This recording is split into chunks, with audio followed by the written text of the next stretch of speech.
welcome to my channel, everyone. Yesterday I got a notice from CBSE.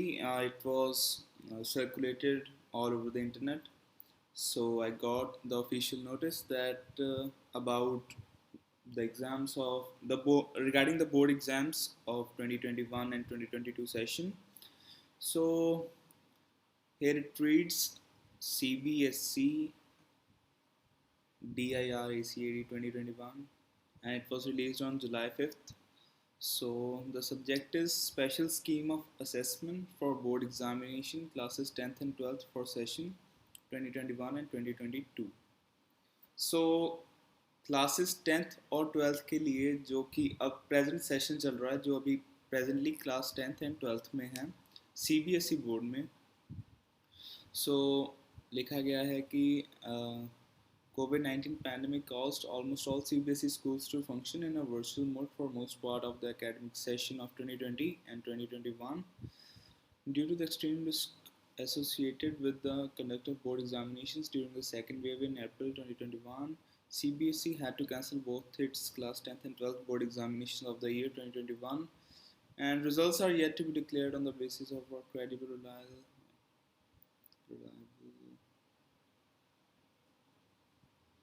So first paragraph में लिखा गया है कि जो हमसे पिछला सेशन था उसके classes 10th and 12th examinations cancel करने पड़े थे, तो उससे बचने के लिए उन्होंने एक नया तरीका अपलोड किया है कि ये लिखा हुआ है also held stakeholder consultations with government schools as well as private independent schools. So CBSE ने ये भी बताया कि कई गवर्नमेंट स्कूल्स और प्राइवेट इंडिपेंडेंट स्कूल्स जो कि रिमोट एरियाज़ में हैं, जैसे असम वगैरह, जो कि थोड़े दूर पड़ते हैं एरियाज़, सो उनको भी काफ़ी प्रॉब्लम आई है. तो एक नया तरीका है कि रैशनलाइज किया जाए पूरे सिलेबस को. सो अभी जैसे मैंने पहले पढ़ा था तो 50-50% सिलेबस करेंगे, ये 2 सेमेस्टर्स होंगे. सो ये लीजिए special scheme for 2021 and 2022. Academic session to be divided into 2 terms with approximately 50% syllabus in each term. ये कुछ अच्छा हो गया है कि इन्होंने बताया कि क्लास 10th और 12th के 2 टर्म्स होंगे और दोनों में 50-50% सिलेबस आएगा. एंड सिलेबस उनकी तरफ से बताया जाएगा कि कौन से चैप्टर्स इंक्लूड होंगे और कौन से नहीं. और the syllabus for the board examination will be rationalised. So जो भी करिकुलम डिसाइड होगा वो स्कूल्स वाले आपको बता देंगे, मतलब जो भी सिलेबस आएगा एग्ज़ाम्स में दोनों टर्म्स में. Efforts will be made to make internal assessment, practical project work more credible and valid. जो कि आपकी टीचर्स के द्वारा इंटरनल असेसमेंट एंड प्रैक्टिकल्स जो आप सबमिट करते हो प्रोजेक्ट्स, उनके बेसिस पर भी आपके मार्क्स काफ़ी इन्फ्लुएंस हो सकते हैं, तो उनके बारे में बताया गया है. Schools will continue teaching in distance mode जब तक कि ये कोविड ख़त्म नहीं होता, और मतलब जब तक सिचुएशन नॉर्मली होती तो तब तक distance learning means online mode में क्लासेस चलेंगी.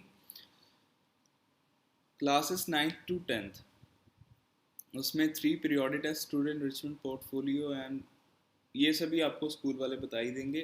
मेनली आप पढ़ के समझ सकते हो कि 3 पीरियोडिक टेस्ट होंगे, पूरे साल में 2 टर्म्स होंगी, एंड पोर्टफोलियो बनेगी आपकी अलग एक, जिसमें आपके असेसमेंट वगैरह सब कुछ इंक्लूड होगा. और classes 11th and 12th throughout the respective would include end of topic or didn't exclude it.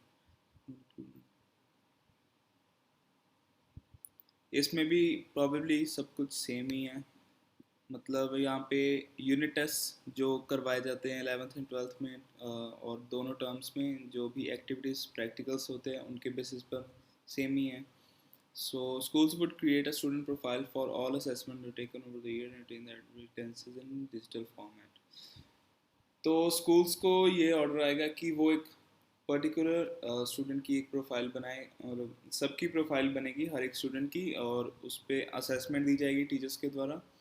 तो जो भी लोग सॉरी। तो जो भी लोग अभी क्लासेस नहीं लगा रहे हैं, सोच रहे हैं कि ऑनलाइन ही चल रहा है, हम क्लासेस नहीं लगाएंगे, तो प्लीज़ वो सीरियस हो जाओ, क्लासेस लगा लो। असेसमेंट का एक तरीका वही है कि आप रेगुलर हो जाओ, आप जो होमवर्क मिलता है वो रेगुलरली कर लो, और टीचर्स से मतलब अपना रिलेशन थोड़ा अच्छा रखो।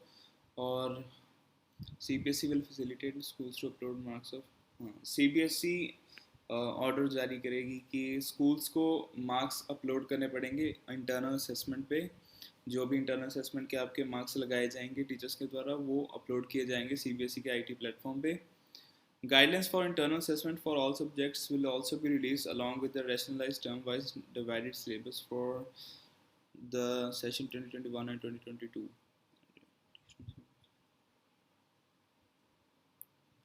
और और गाइडलाइंस और भी जारी। सो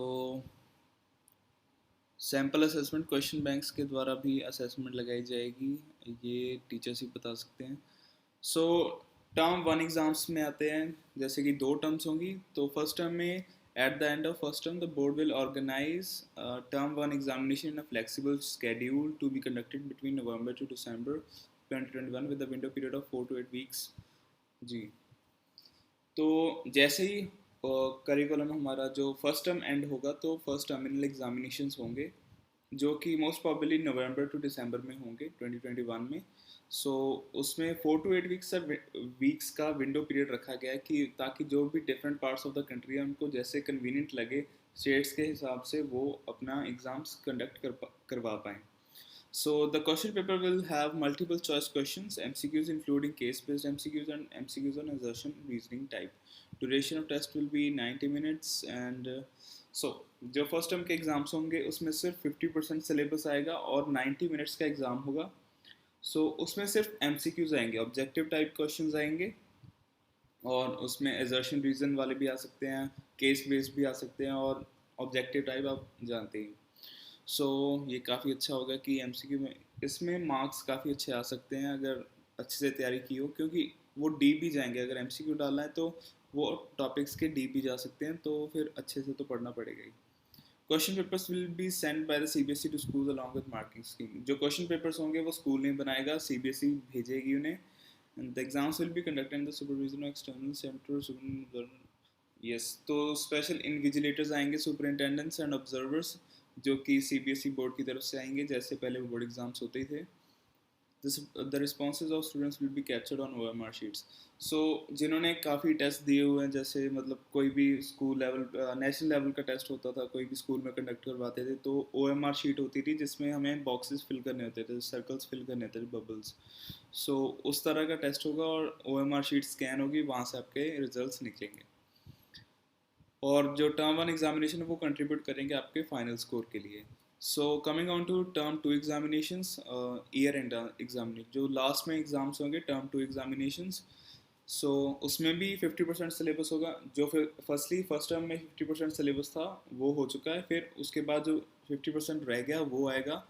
और ये अराउंड मार्च टू अप्रैल 2022 में होंगे, और इसकी ड्यूरेशन एग्ज़ाम्स की 2 आवर्स होगी हर एक एग्ज़ाम की। और इसमें क्वेश्चंस डिफरेंट फॉर्मेट्स के आ सकते हैं, case based, situation based, open ended short answer, मतलब short answer, long answer type, case based questions यहाँ पे आ सकते हैं। ये थोड़ा सब्जेक्टिव टाइप पेपर होगा। और in case the situation is not conducive for normal descriptive examination MCQ based. Yes. और ये बताया गया है कि अगर मार्च और अप्रैल 2022 में सिचुएशन नॉर्मल नहीं होती है, तो सब्जेक्टिव पेपर की जगह फिर से एक जो 50% सिलेबस रह चुका है उसके लिए 90 मिनट MCQ एग्ज़ाम होगा टर्म टू के एंड में भी, मतलब दोनों टर्म्स में MCQ पेपर होगा, जो कि काफ़ी अच्छी बात है। चलो देखते हैं। And sixth part, assessment and examination as per different situations. In case the situation of the pandemic improves and students are able to come to schools or centers for taking the exams, कह रहे हैं कि जो A part है उसमें लिखा गया है कि अगर सिचुएशन नॉर्मल हो जाती है तो term one and term two examination दोनों फिजिकली प्रेजेंट होना चाहिए बच्चा। तो स्कूल्स में जाके एग्ज़ाम्स होंगे ऑफलाइन मोड में। अगर स्कूल्स नवंबर दिसंबर तक बंद रहे और टर्म टू जो मार्च अप्रैल तब तक खुल चुके होंगे, तो जो फर्स्ट एग्जामिनेशन होंगे वो ऑनलाइन होंगे अगर सिचुएशन नॉर्मल नहीं हुई। और जो वेटेज होगी, जैसे टर्म वन और टर्म टू की प्रॉपर वेटेज होगी ना, तो जो ऑनलाइन होगा पेपर, जैसे टर्म वन ऑनलाइन होगा तो उसकी वेटेज थोड़ी कम हो जाएगी और ऑफलाइन वाले की थोड़ी ज़्यादा हो जाएगी। और अगर मार्च अप्रैल में बंद हुआ और दिसंबर में खुला हुआ तो ऐसे होगा कि टर्म वन ऑफलाइन होगा, टर्म टू ऑनलाइन होगा, तो वेटेज टर्म टू की कम हो जाएगी। In case the situation of the pandemic forces complete closure of schools and board conducted term one taken by the candidates from home in the session 2021 and 2022। अगर दोनों time पे नवंबर दिसंबर 2021 और मार्च अप्रैल 2022 में situation normal नहीं होती है कोविड-19 की वजह से, तो जो रिजल्ट्स होंगे वो कम्प्लीटली बेसिस होगी जो उसकी, वो internal assessment, practical and project work and theory marks of Term 1 and Term 2 exams taken by the candidate from home in class 10th 12th subject to the moderation or other measures to ensure validity and reliability of the assessment। तो जो आपके marks होंगे वो assessment के basis पे, practicals और project works के basis पे ही होंगे। एंड जो थ्योरी मार्क्स आए थे आपके थ्योरी में term one and term two exams, और जो क्लास 10th और 12th में आपने दिए होंगे, जो अपने क्लास 10th में दिए थे और 12th में दिए थे जो, तो उनके बेसिस पे और आपके असेसमेंट के बेसिस पे आपका रिज़ल्ट निकलेगा। तो यस, तो ये वो हैं जिन्होंने इशू किया है, तो सबको इशू है। तो मेनली ये था सारा सर्कुलर जो सर्कुलेट हुआ था सभी व्हाट्सएप ग्रुप्स में। एंड ये ऑफिशियल सीबीएसई नोटिफिकेशन है। तो बात करते हैं अब इसकी क्या कितना फ़ायदा क्या होगा। अभी एक बात जो मुझे लग रही है कि जो सिलेबस है अगर वो कम हो जाए तो शायद और इजी हो जाएगा, लेकिन अभी कुछ पक्का पता नहीं कि सिलेबस कम किया जाएगा भी या नहीं। बट लग तो ऐसे रहा है कि शायद वो कम कर सकते हैं सिलेबस, थोड़ा रैशनलाइज करेंगे सिलेबस को। एंड जो first term and second term की बात रही, वो तो डिपेंड है जो कि सिचुएशन होगी उस टाइम पे। तो कोविड-19 की सिचुएशन है, अगर ठीक होगी तो ऑफलाइन पढ़ेंगे, अगर नहीं ठीक हुई तो ऑनलाइन पढ़ेंगे। So depending upon the situation. और जो एमसीक्यू बेस्ड है वो काफ़ी बेनिफिट दे सकता है, अगर अच्छे से किया हो तो उसकी वेटेज भी बढ़ सकती है अगर ऑफलाइन में हुआ तो। अगर ऑफलाइन हुआ तो थोड़े मैंने देखा कि ऑनलाइन एग्ज़ाम्स में काफ़ी लोग चीट करते हैं, तो वो उन्होंने इसी बेसिस पे रख दिया कि अगर ऑनलाइन हुए तो उसकी वेटेज कम हो जाएगी। सो लेट्स होप जैसे भी अच्छा होगा ठीक होगा। So this was mainly the circular that was released by the CBSE Central Board of Secondary Education. So thank you all the guys for watching। अगर आपको कोई भी क्वेश्चन अभी भी है तो आप कमेंट में नीचे पूछ सकते हैं, तो मैं आपको जल्दी से जल्दी आपका आंसर दे सकता हूँ। So these were mainly the main points that were released by CBSE। So thank you so much and I will meet you guys in the next one। Bye bye।